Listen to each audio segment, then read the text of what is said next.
Madame, Monsieur, bonsoir. Condamnation très ferme du gouvernement après les incidents de la nuit dernière à Noisy-le-Grand, en Seine-Saint-Denis. Un gymnase et 3 écoles brûlées et un quartier en état de choc. Un coup dur pour la SNCF. Le TGV Paris-Londres, l'Eurostar, va devoir changer de nom. Une petite société Eurostart jugeait que l'Eurostar lui faisait de l'ombre. Dans ce journal, la situation bloquée pour les 145 casques bleus retenus en otage en Bosnie. La campagne pour les municipales, nous irons ce soir à Cannes. Les préparatifs du Salon du Bourget, ouverture dimanche, les 7e championnats de France des chiens de race et du tennis bien sûr avec à Roland-Garros une finale messieurs qui opposera Muster l'Autrichien à l'Américain Michael Chang. Pour commencer cette édition, la philosophie en hors d'œuvre du bac 95, les sujets font toujours rêver. Exemple, la passion sans illusion est-elle possible? Le plaisir est-il l'origine et la fin de l'art? Un plaisir pas forcément partagé par tous les candidats ce matin. À Strasbourg, reportage Christine Beausse et Sylvain Gauthier. Unis dans l'épreuve, ou juste avant l'épreuve, rien de tel pour appréhender le bac philo. D'autres en grillent une dernière, histoire de se remettre de leur nuit blanche. J'essaie de ne pas y penser, j'essaie de... Ça va venir, c'est tout. Nettement plus décontractés et carrément ravis, les enseignants. Je trouve que c'est une belle épreuve. Pourquoi ? Ah, parce que je pense que c'est le signe d'un pays civilisé, où l'on peut encore penser, où la pensée a encore droit de citer. Pour les candidats, la tension monte à quelques minutes du coup d'envoi. Je ne peux pas l'ouvrir en votre présence. Et voilà, le baccalauréat 95, nouvelle version, c'est parti, avec cette épreuve typiquement hexagonale, car la France est le seul pays à maintenir la philo dans l'enseignement secondaire. 4 heures plus tard, énoncer des sujets et impressions. Peut-on dire que la perception est une connaissance? Peut-on être heureux sans être libre? Et un texte d'Auguste Comte sur le pouvoir et la politique. J'ai pensé qu'on peut être heureux sans être libre, mais que c'était un petit peu triste. Et que voilà quoi. La science ne fournit-elle que des certitudes ou est-ce la nécessité qui pousse l'homme à travailler? Dur. Le texte c'est beaucoup plus simple. Tu pris le texte? Ouais, j'ai pris le texte, c'était plus simple. Ça va, ça parlait un peu d'autrui, un peu des passions, donc ça allait. Ça m'a inspiré alors. Je ne veux pas trop m'avancer parce que pour la philo, jamais. Quant aux précieuses copies, dûment noircies par les candidats, elles ont déjà pris le chemin de la correction. Et comme dit Madame le proviseur... Travaillez maintenant. Voilà, plus de 500 000 candidats ont planché toute la journée, des sujets traditionnels mais plutôt difficiles que Chantal Quimerlin a soumis à l'appréciation de Michel Onfray, écrivain et enseignant en philosophie. Michel Onfray est prof et philosophe et plutôt épicurien. Vous venez souvent à Paris, vous rencontrez des philosophes, des intellectuels? Pas vraiment des philosophes, des copains cuisiniers, musiciens, des artistes, des peintres. Et s'il se résume, c'est en 3 parties comme dans une bonne disserte. Liberté, plaisir, passion. La passion, justement. Qu'auriez-vous pris comme sujet aujourd'hui si vous étiez élève? Je ne sais plus très précisément. La passion sans illusion est-elle... C'est ça, ouais, possible. Possible. Oui, je trouve ce sujet-là intéressant parce que de manière classique, on oppose la passion et la raison. Donc la raison, elle est sans illusion. En revanche, la passion, elle est immanquablement du côté de l'illusion. Eh oui, la philosophie, c'est ça, comprenne qui pourra. Et ce que Michel Onfray corrigera avec intérêt dès demain, c'est cet autre sujet du jour. L'opinion peut-elle être le guide du pouvoir politique? Vous pensez qu'ils vont parler de quoi dans leur copie? L'opinion, on aura le sondage, par exemple. Immanquablement, on associera au mot opinion le sondage d'opinion. Et il y aura immanquablement le discours classique sur la télévision comme vecteur d'appauvrissement, quand en fait elle ne fonctionne que comme un miroir. Et c'est sûr, il y aura aussi, au milieu des 200 copies, quelques perles. D'abord les copies qui font des jolies erreurs, quoi. Ils se souviennent d'Ainsi parlait Zarathustra et on voit apparaître Ainsi parlait Taras Bulba. Alors ça fait plaisir, ça fait partie de la copie qui fait jubiler le correcteur. Ça. Il a peut-être jubilé, mais le philosophe qui aime prendre la vie avec le sourire reste prof. Sa dernière moyenne de correction au bac, c'était 6,5 sur 20. Bien, la philo est l'une des épreuves phares des filières littéraires. Dans les sections scientifiques, elle n'est pas à négliger. Qu'en est-il des filières technologiques? A priori, on pourrait penser qu'en techno, la philo est secondaire. Eh bien, on se trompe. France Arvois, Jean-Louis Melin. Philosopher, c'est aimer la sagesse. Mais comme ses copines, Carla pense plus au chômage qu'à la métaphysique, aux ordinateurs qu'à Platon. Elle est en terminale technologie du tertiaire. Au bac, la philosophie ne compte que coefficient 2. Avec 2 heures par semaine, c'était une matière un peu marginale. Déjà, c'est une matière qu'on a commencé cette année. Donc on était tous curieux. de savoir ce que c'était la philo, de quoi ça parlait. Et c'est des sujets difficiles aussi, parce qu'on ne comprend pas, quand on nous donne le sujet, on ne le comprend pas. Et petit à petit, avec les questions qu'on pose, on commence à comprendre le sujet. Le cours de philo est vite devenu pour elle un espace de liberté. Une question a passionné Carla, l'homme est-il naturel? Les petites habitudes, c'est pas naturel, se servir d'un micro-ondes tous les jours, ou même rien qu'allumer la lumière pour y voir plus clair, c'est pas naturel. La philo est-elle utile en section technologique? Pour gagner des points au bac, bien sûr, dit Carla, mais pas seulement.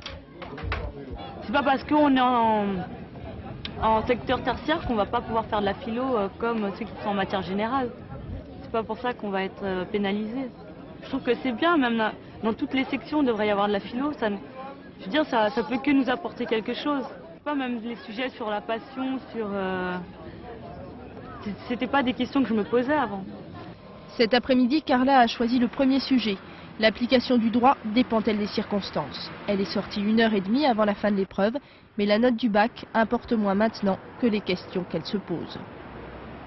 Voilà, la semaine prochaine, la suite des épreuves du bac, mais dès ce soir, sur le Minitel 3615 code France 2, le corrigé des épreuves de philo d'aujourd'hui. Le bilan des émeutes de la nuit dernière à Noisy-le-Grand, en Seine-Saint-Denis, il est lourd. 3 écoles et un gymnase incendiés dans le quartier de Champy, un quartier dont les habitants sont encore ce soir en état de choc. Reportage d'Olivier Sioux et Didier Rancoeur. Une carcasse métallique comme affaissée sur elle-même, c'est tout ce qui reste du gymnase Jean Guimier. Le bâtiment n'avait que 5 ans, sa reconstruction devrait coûter 25 millions de francs à la ville de Noisy-le-Grand. Ce matin, parmi les habitants du quartier, venus constater l'étendue des dégâts, c'était la tristesse. La tristesse, mais aussi la colère. Je peux vous dire que là, je réagis très très mal. Je comprends pas qu'on puisse faire des choses pareilles. Il y a des enfants qui n'ont rien fait. Ce qui a frappé les habitants de Noisy, c'est le caractère quasi simultané des actions de la nuit dernière. Il est un peu plus de minuit lorsqu'en l'espace de quelques minutes, plusieurs groupes masqués s'en prennent à des édifices publics de Noisy-le-Grand, essentiellement des bâtiments communaux. Des cocktails Molotov sont d'abord lancés par 6 individus cagoulés à l'intérieur du gymnase Jean Guimier. Les 150 pompiers envoyés sur place mettront 2 heures à éteindre des flammes. Près des ateliers municipaux, un autre groupe met ensuite le feu à 5 véhicules appartenant à la ville. Un peu plus tard, 5 écoles sont plus ou moins endommagées par des débuts d'incendie. Plus loin, c'est le guichet automatique d'une banque qui est défoncé à coups de bulldozer, tout comme les vitrines d'un supermarché. Des actions qui se distinguent par leur caractère programmé des flambées de violence qu'ont connues certaines cités au cours des dernières années. L'enquête s'annonce donc particulièrement difficile. C'est une enquête qui sera certainement difficile et qui ne débouchera certainement pas demain non plus, mais nous avons des éléments qui permettent d'avoir espoir pour interpeller, identifier et interpeller un certain nombre des malfaiteurs qui ont commis des actes de vandalisme et des incendies sur la commune de Noisy-le-Grand. Dans la nuit, 6 personnes avaient été interpellées, mais elles ont été rapidement relâchées. Ce soir, des renforts de police protégeront les principaux bâtiments publics de la ville à la veille du premier tour des municipales. Le gouvernement, par la voix du Premier ministre, condamne fermement ces incidents. Notre volonté de compréhension et de dialogue reste forte et intacte, disait ce matin Alain Juppé, mais nous ne tolérerons pas de véritables actes criminels. Des commandos organisés se sont-ils introduits dans la cité pour participer aux émeutes? Là encore, les versions sont contradictoires. Enquête à Noisy-le-Grand de Valérie Astruc et Jean Corneille. Visite du maire au gymnase calciné. Consterné, il cherche à savoir d'où vient la flambée de violence de cette nuit. Il y a peut-être une relation entre les municipales et ces attentats, et que dès l'instant où nous avons des élections au suffrage universel et qu'elles sont entachées d'attentats, je dis que c'est une atteinte à la démocratie. Si le maire parle d'attentat, c'est parce qu'il croit à une manipulation. Pour lui, des saccages aussi organisés ne peuvent être attribués aux jeunes de Noisy, un avis partagé par l'un des candidats de gauche. Pour nous, les choses sont claires, il y a manipulation, mais c'est une manipulation de droite et d'extrême droite, de toute évidence. Faux, répond le Front National, qui nie toute participation au saccage. Mais dans ce tract affiché un peu partout dans la ville, le parti de Jean-Marie Le Pen réagit aux dernières violences et renvoie dos à dos la majorité et l'opposition municipale. Quant au frère du jeune homme tué avant-hier, il refuse de rentrer dans le jeu politique.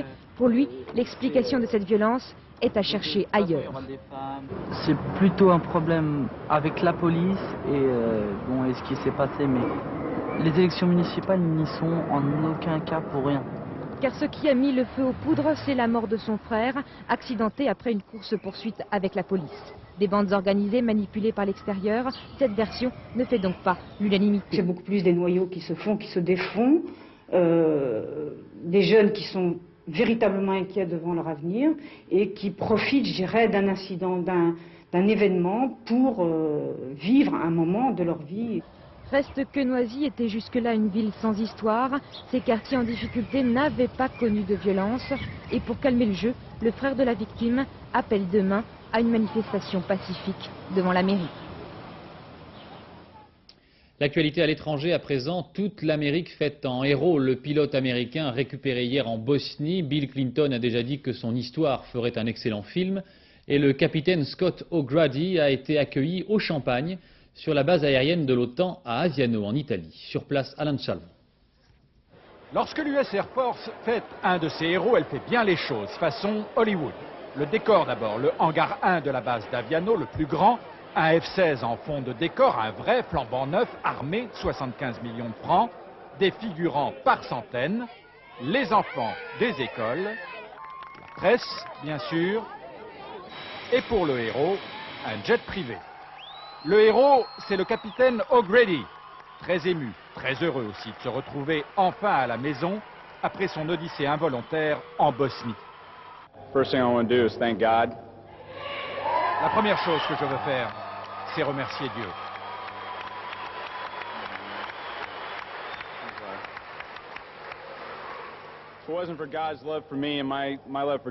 Mon amour pour Dieu, c'est lui qui m'a délivré. Je le sais au fond de mon cœur. Et le capitaine, de rendre hommage à ceux qui ont monté l'opération de secours. Si vous voulez trouver des héros, c'est là que vous devez chercher. Ce sont les plus grands héros du monde. Mais rien à faire. Pour tous ceux qui sont ici, c'est lui le héros. Le champagne, c'est pour lui, et pour lui, l'hymne américain. L'Amérique et le président Clinton avaient sans doute besoin d'un héros. Ils l'ont trouvé en la personne du capitaine O'Grady, qui finalement a eu surtout l'infortune de se faire abattre par un missile serbe. On s'est donc beaucoup congratulé ici à Aviano, mais on n'a pas parlé de l'essentiel. Et en particulier, on n'a pas évoqué le sort des otages. Oui, et précisément sur le terrain en Bosnie, 145 casques bleus restent toujours otages des Serbes ce soir. D'autres soldats de l'ONU sont bloqués dans leur poste d'observation. Nos envoyés spéciaux Laurent Boussier et Alain Dubas ont assisté au seul contact radio de la journée entre le quartier général des casques bleus à Sarajevo et ces hommes encerclés par des soldats serbes. Victor 13 de Victor, situation. Ici Victor 13. Depuis maintenant une dizaine de jours, la situation est inchangée. Je n'ai pas eu contact avec les Serbes depuis 3 jours. Toutefois, il y a toujours le char face à ma position. La liaison est un peu hachée, mais le compte-rendu est clair. Situation stable, toujours figée. Le moral des troupes est toujours bon. Le moral des troupes est un moral d'acier. De ce côté-là, il n'y a aucun problème. Cette radio, c'est depuis 15 jours le seul moyen pour le capitaine Dupont d'être en contact avec 15 de ses hommes, dont l'aumônier du régiment, retenu, bloqué, assiégé dans un poste d'observation à Ilidja, en territoire serbe. Ce poste, le voici, pris au téléobjectif à 2 km depuis le territoire bosniaque. Ni otages, ni prisonniers de guerre, les hommes qui sont dans ce bâtiment ont avec eux leurs armes, leurs munitions et quelques vivres. Autour d'eux, des centaines de soldats serbes appuyés par des chars. Bon, c'est sûr que c'est une drôle d'impression de se dire qu'à 2,5 km de l'aéroport de Sarajevo, on a un poste qui est peut-on dire, assiégé par les Serbes. On était l'objet de 3 ultimatums successifs. Actuellement, il y a une charge explosive placée sous la maison. Bon, ils ont tenu le choc. La situation a plutôt tendance à se détendre actuellement. Les soldats assiégés font partie du 2e bataillon d'infanterie français basé sur l'aéroport de Sarajevo. Ici, les consignes de fermeté données depuis 15 jours ont été bien accueillies. En attendant la libération de leurs camarades, les hommes du bataillon renforcent leur position. Ici, tout le monde sait que si les casques bleus n'ont pas d'ennemis, ils n'ont pas non plus d'amis.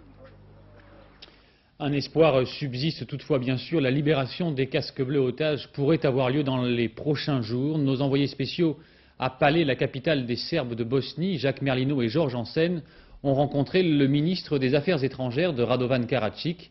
Vous allez l'entendre, il affirme que tous les obstacles à cette libération sont désormais levés.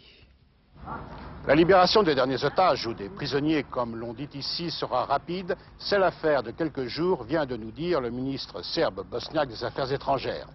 La raison de cette lenteur est d'ordre technique, nous assure-t-on, problème d'essence, problème de camion, problème de transport. Ces raisons officielles, en vérité, sont assez peu crédibles. Elles dissimulent des négociations qui sont secrètes ou tout au moins très discrètes. Nous avons obtenu des garanties et des promesses que le bombardement n'aura plus et on verra après. En tout cas, la tension ici est nettement moins forte et l'on se dit prêt à s'asseoir de nouveau à une table de négociation officielle cette fois. 5000 soldats britanniques n'attendent plus que le feu vert de l'ONU pour s'intégrer à la force de réaction rapide, tête à tête demain entre le Premier ministre britannique, John Major, et le président de la République, Jacques Chirac, qui pour la première fois depuis son élection réunit à l'Élysée ce soir les chefs d'État et de gouvernement des 15 pays de l'Union européenne. L'objectif est de réaffirmer la cohésion de l'Europe, Christian Marimono. Oui, tout à fait, Étienne. Le président français devait résoudre une double difficulté, rencontrer dans un très bref délai tous ses homologues européens. Et puis, d'autre part, essayer d'avoir une cohésion, comme vous le soulignez, européenne avant le sommet de Washington et surtout le sommet européen de Cannes. Alors, peu avant 19 h, les 14 chefs d'État et de gouvernement sont arrivés à l'Élysée dans l'ordre protocolaire. Première poignée de main pour le Premier ministre luxembourgeois. Et puis, John Major est arrivé à pied en voisin à l'ambassade de Grande-Bretagne, étant à 2 pas de l'Élysée. Il l'a accueilli par Ed John. Poignée de main chaleureuse pour son ami le chancelier Helmut Kohl. Enfin, la photo historique cette fois, alors côté jardin, c'était l'Europe des 12. Elle était très très brève. Les choses sérieuses ont commencé à l'heure du dîner, il y a seulement quelques minutes. 3 grands thèmes sont bien sûr abordés à l'heure qu'il est. Tout d'abord la Bosnie, évidemment, et tous les chefs d'État et de gouvernement auront une pensée pour les 145 casques bleus, toujours otages des Serbes. Mais il ne faut pas s'attendre à d'initiatives très concrètes. Seulement la nomination d'un nouveau médiateur en la personne du Premier ministre, l'ancien Premier ministre conservateur suédois, Carl Bildt. Deuxième thème, aborder la préparation du sommet euro-américain, car le président en exercice de l'Union européenne, c'est-à-dire Jacques Chirac, va rencontrer Bill Clinton le 14 juin. Et il lui faut tout le soutien de ses homologues européens, compte bien l'obtenir ce soir. Enfin, un dernier point, la monnaie unique, et là, ils l'aborderont très timidement, car vous le savez, les Allemands et les Britanniques ne sont pas très chauds, quant aux Français, ils ne sont pas très pressés. Mais ce dîner informel, disons-le, eh bien, au cours de ce dîner, le président Jacques Chirac veut faire partager, en quelque sorte, sa passion européenne. Merci beaucoup, Christian Marie. Une bien mauvaise nouvelle maintenant pour le TGV Paris-Londres. Il va devoir changer de nom. L'Eurostar faisait de l'ombre à une société parisienne de messagerie, Eurostart. Dépôt de plainte et jugement du tribunal de grande instance de Paris. La SNCF a 6 mois pour rebaptiser le TGV. Ève Mété. Qui a dit que la justice avantageait les puissants? Démenti cet après-midi au tribunal de grande instance de Paris. Tout le monde connaît Eurostar, le train vedette de la SNCF, Paris-Londres à grande vitesse par le tunnel sous la Manche. Moins nombreux connaissent en revanche Eurostar, avec un T s'il vous plaît, une entreprise parisienne de transport et messagerie logée dans un immeuble du 12e arrondissement. 6 salariés permanents selon le registre des sociétés. La décision est tombée cet après-midi. La SNCF a 6 mois pour cesser d'utiliser le nom Eurostar pour son train fétiche. Motif, l'appellation constitue une contrefaçon du nom de la petite société de transport. Il y a bien un T de plus ou de moins dans l'affaire, mais la différence n'est pas perceptible à l'oreille, dit le juge, et il y a donc risque de confusion. Avantage à ceux qui avaient tiré les premiers, la marque Eurostar avec T avait été déposée en 1989, la SNCF n'avait baptisé son train qu'en 1993. Ce soir, au siège de la SNCF, on se refuse à chiffrer le coût qu'il faudrait subir si l'on devait vraiment débaptiser le train pilote. On laisse entendre que l'on fera appel de la décision et que l'on a confiance, la justice et les puissants. L'histoire est donc à suivre. La campagne pour les municipales maintenant, un duel au soleil et au couteau à Cannes entre Pierre Lelouch, l'un des protégés de Jacques Chirac, et le maire de la ville, Michel Mouillot, qui traîne une condamnation à 15 mois de prison avec sursis dans l'affaire Botton. Logiquement, les affaires devraient donc être au centre des préoccupations des Cannois. Reportage sur place, Thierry Tuillier, Alain Poirier. Si loin de la Croisette, à 1000 lieues des clichés, l'autre Cannes. La Bocasse, c'est un tiers de la population cannoise, un Front National à plus de 30% dans une ville où un actif sur 5 est au chômage. Alors ici, le développement du quartier retient davantage l'attention que la condamnation du maire qui a fait appel dans l'affaire Botton. C'est pas le seul, hein. Il y en a un paquet qui a eu des affaires comme ça. Bon, Ici, les jeunes, il faudrait qu'ils aient plus de boulot qu'autre chose, c'est tout. La Croisette, on s'en fout, la Croisette, Festival du film, on s'en fout. À nous, ça nous rapporte rien. Hein. Cannes, c'est vrai, a développé ces dernières années sa vitrine. De congrès en séminaire, et bientôt grâce au sommet européen, palaces et palais des festivals ne désemplissent pas.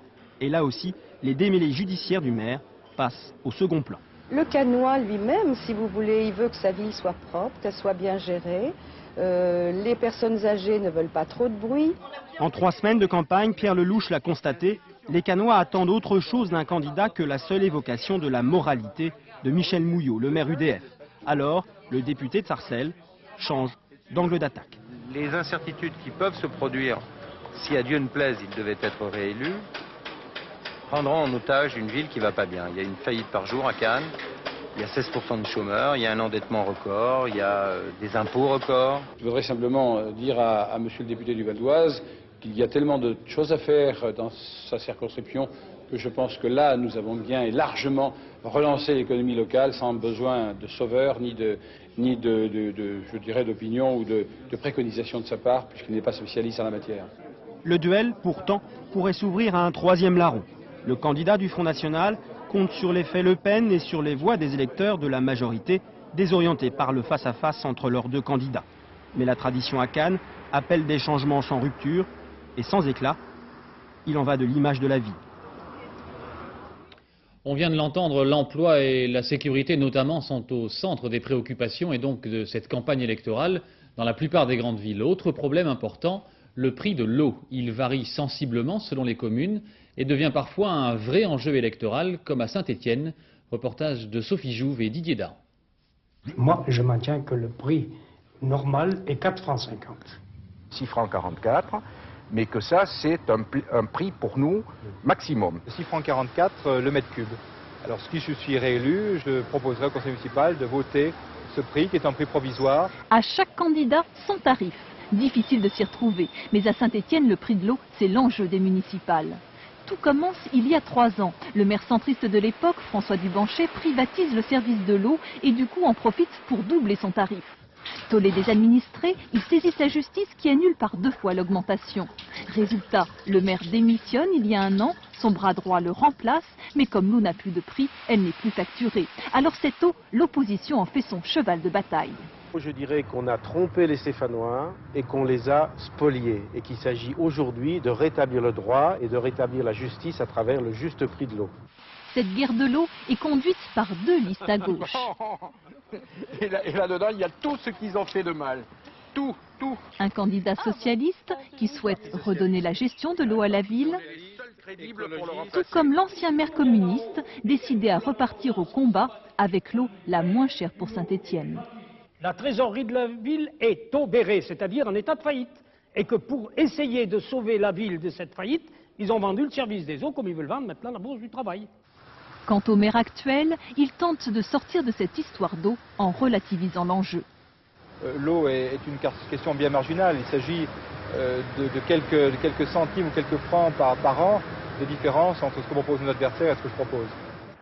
On verra dimanche si pour l'électeur consommateur, le doublement de la facture ne représente qu'un petit ruisseau ou une grande rivière. Et puis une incroyable mystification décelée sur les tracts du Front National dans 2 villes de la région parisienne. 2 hommes candidats dans une ville se retrouvent soutien de la liste dans la ville voisine. Ça c'est parfaitement légal. Gros problème en revanche, d'un tract à l'autre, leur nom et leur profession a changé. Enquête de Jeff Wittenberg. Une identité peut en cacher une autre à la lecture des dépliants du FN en Seine-Saint-Denis. Quand il s'exprime à Clichy-sous-Bois, cet homme est chômeur et décline ses noms et prénoms. Mais à Gagny, dans la cité voisine, il est devenu gérant de société et a même changé d'état civil. Autre témoin, même traitement, cet ancien prisonnier de guerre, 82 ans, se voit rajeuni et affublé de nouvelles initiales. Et tout cela à l'insu des intéressés. Aujourd'hui, M. Limondin a découvert le superfuge, sans masquer son étonnement. Ah, ils se sont trompés là. C'est pas moi. Ah bah oui. Robert, pourquoi Robert T? Ben justement, oui. C'est un L. Eh oui, Limondin. Bah, ils sont bourrés. Hein. Ouvrier retraité, je ne suis jamais été ouvrier. Quand je travaillais, j'étais employé déjà, c'est pas autre chose, j'ai jamais travaillé en usine. Et vous pensez que c'est parce que les gens du Front National à Gagny ont eu du mal à trouver des soutiens? Peut-être, ou non, c'est pas qu'ils ont eu du mal à trouver des soutiens, parce que c'est pas un soutien, ça. À Gagny, je ne suis pas de Gagny, je suis de Clichy. Ce n'est pas un soutien, c'est simplement qu'ils ont voulu me mettre en évidence comme quoi un homme de 70 ans était au Front National. L'affaire serait passée inaperçue si elle n'avait concerné l'une des villes où le Front National est en mesure d'enlever la mairie. À Clichy-sous-Bois, Gilbert Péréa joue le lepénisme tranquille, social, à la rencontre des salariés ou des jeunes dans les cités. Un style qui séduit et qui inquiète une concurrence en mal de repères. Il y a le maire sortant, Gérard Probert, aujourd'hui UDF, mais jadis élu aux côtés d'un communiste. Il y a l'Union de la gauche, conduite par le socialiste Claude Dillin.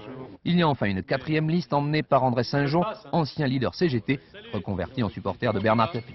Bref, un joli sac de nœuds qui pourrait voir les 4 candidats qualifiés pour le deuxième tour. L'occasion peut-être de découvrir de nouveaux tracts.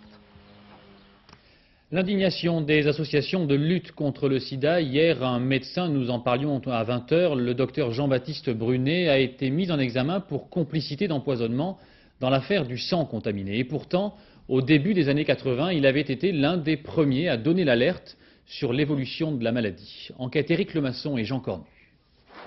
Le docteur Brunet, dans les couloirs du palais de justice, c'était en tant que témoin lors du procès du sang contaminé. Cet épidémiologiste renommé était en effet apparu comme l'un des rares responsables de la Direction générale de la santé à avoir alerté très tôt sa hiérarchie sur le risque de distribuer des échantillons de sang contaminés. Au procès, une partie des charges contre Michel Garetta et les autres prévenus reposait d'ailleurs sur des notes du docteur Brunet, notes dans lesquelles il alertait sa hiérarchie en vain. Alors, la mise en examen de Jean-Baptiste Brunet, aujourd'hui directeur du Centre européen pour la surveillance du sida, a de quoi surprendre, à commencer par l'intéressé lui-même. La réaction du docteur Brunet a été simple et d'ailleurs tout à fait compréhensible. C'était une réaction qui est un mélange de stupeur et de colère devant une mise en examen dont il ne comprend ni le sens, ni les raisons d'ailleurs qui ne lui ont pas été exposées à ce jour. Le juge d'instruction, Madame Berthelage-Effroy, cherche à établir quelle fut la place du docteur Brunet dans la chaîne des responsabilités qui a conduit la France à prendre autant de retard dans la prévention de la maladie. Dans ce dossier criminel pour empoisonnement, 15 personnes sont mises en examen, dont 3 anciens ministres. Pourtant, les associations de lutte contre le sida, tout comme les scientifiques les plus renommés, sont formelles. Le docteur Brunet fut l'un des pionniers.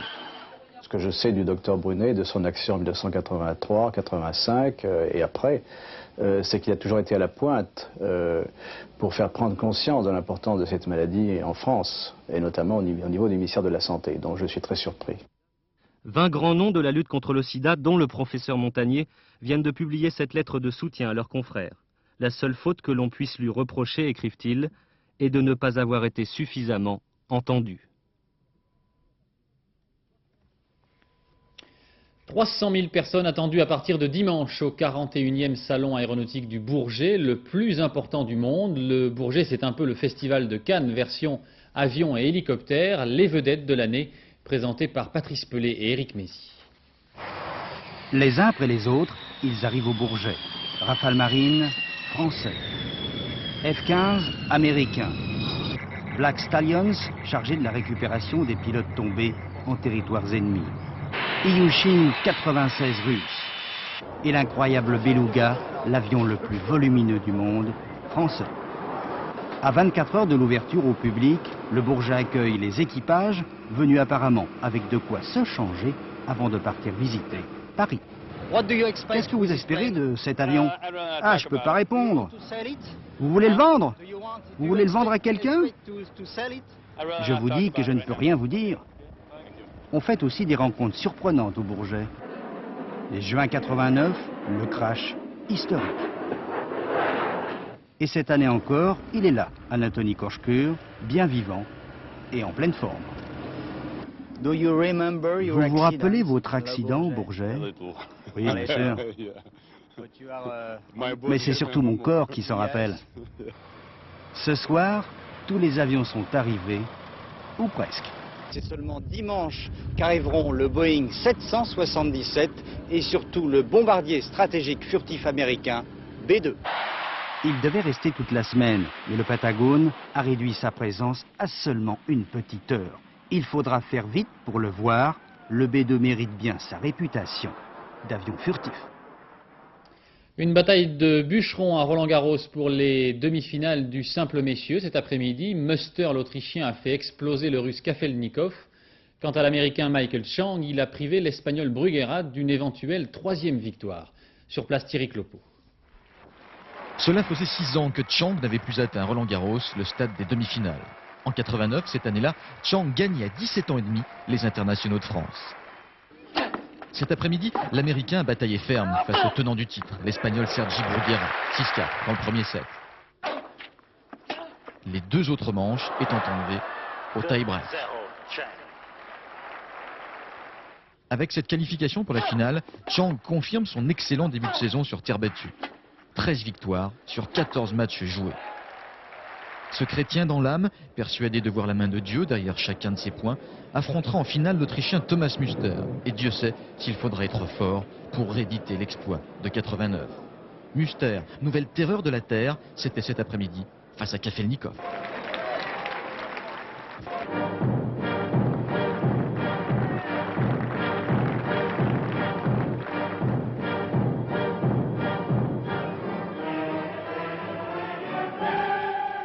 Le surnom du Russe est Kalachnikov, mais aujourd'hui, Yevgeny n'y a vu que du feu.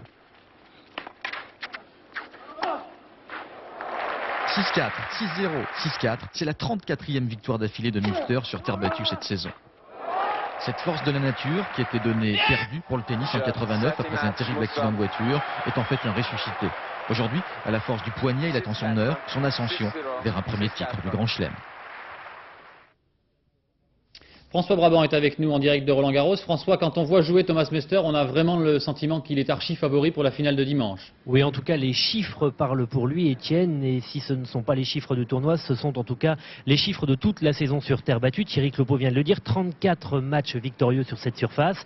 Et puis 5 victoires en finale de tournoi, 5 finales disputées, 5 victoires. C'est le 100% pour Thomas Muster. Je ne sais pas si ça suffit pour en faire le favori de cette finale. Mais en tout cas, il y en a un qui vote Muster pour ce match. C'est Bruguera. Sergi Bruguera a joué contre les 2 finalistes cette saison. Il a joué contre l'Américain Michael Chang cet après-midi. Il a joué contre Thomas Muster à Rome il y a 3 semaines. Et pour Sergi Bruguera, il n'y a pas de doute. Muster frappe plus fort. Muster est plus offensif. Muster maîtrise mieux la terre battue. Et enfin, Muster est plus fort mentalement que son adversaire. Venant du double tenant du titre ici à Roland-Garros, c'est une opinion à prendre en considération. Merci beaucoup. Et demain après-midi, donc, la finale dames entre Arantxa Sanchez, l'Espagnole, et Steffi Graf, l'Allemande. 2 informations sportives encore. D'abord, Jean-Claude Killy va rejoindre le CIO, le Comité international olympique. Il remplacera Maurice Herzog. Sa nomination sera officiellement annoncée dimanche à Budapest. Et puis à Rome, le Kenyan Kiptuani a établi un nouveau record du monde du 5000 mètres hier soir. 12 minutes 55 secondes et 30 centièmes, plus d'1 seconde de mieux que le précédent record. Le Kenyan Kiptuani, déjà détenteur du record du monde du 3000 mètres. Elles ne vont pas beaucoup plus vite que les athlètes kenyans, mais leur richesse réside dans leur histoire. Il y a 100 ans, jour pour jour, il n'y avait en France que 125 voitures. 8 d'entre elles roulent encore et, comme en 1895, elles refont depuis ce matin la légendaire course automobile Paris-Bordeaux-Paris. Gilles Marinet, Philippe Dumail. Des brûleurs, des tubes portés à incandescence de façon à faire exploser un mélange gazeux. C'est ainsi que démarre encore aujourd'hui la Panhard Levasseur Doc 4 modèle 1892. Ça remplace les bougies d'allumage et tous les allumages électroniques qu'il y a aujourd'hui. C'était toute une aventure de démarrer une voiture. C'était surtout tout un cérémonial. Il fallait prévoir un certain temps. Et le certain temps, c'est entre un quart d'heure et 20 minutes. Refermer la trappe, tourner la manivelle et le 2 cylindres Daimler est prêt à propulser le tout à 25 km/h, aux commandes d'un connaisseur s'il en est, Robert Panhard, descendant du constructeur. La première course a été faite par Émile Levasseur sur un modèle un peu différent, un petit peu plus puissant. C'était en 1895, il y a 100 ans. Vous avez l'intention de gagner, là? Ah, bien entendu, c'est une course. Une vraie course qui met aux prises 8 équipages et des véhicules au moins centenaires dont les propriétaires connaissent les moindres caprices et surtout savent garder leur flegme. C'est quoi le problème? L'essence. L'essence n'arrive pas. Panne d'essence? Panne d'essence. Mais ça, oui. Panne d'essence, on va voir. Le grand favori, c'est Serge Rinero, à bord de son cabriolet 1898, fabriqué à une demi-douzaine d'exemplaires du côté d'Agen par les frères H. Il n'en reste qu'un seul au monde. Et sachez-le, il fonce actuellement sur Paris à la vitesse vertigineuse de 40 km/h. Voilà, et restons dans la nostalgie avec le premier festival du film forain ancien, un festival qui ressuscite des dizaines de milliers de séquences nées au début du siècle. Gérard Dalmaz et Daniel Lefer.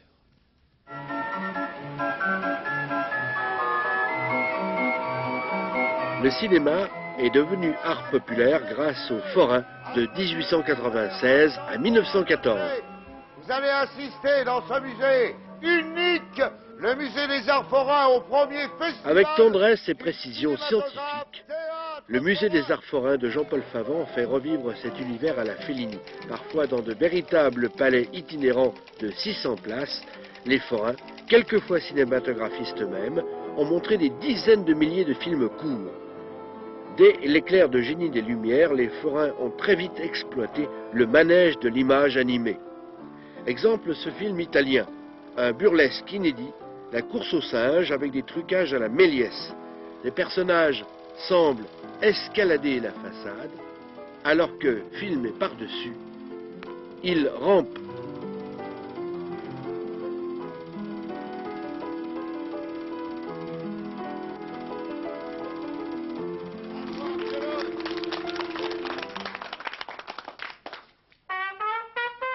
Intermède classique, bonimenteur et un petit coup sur les cuivres avant la reprise de la séance avec le projecteur Pathé 1914.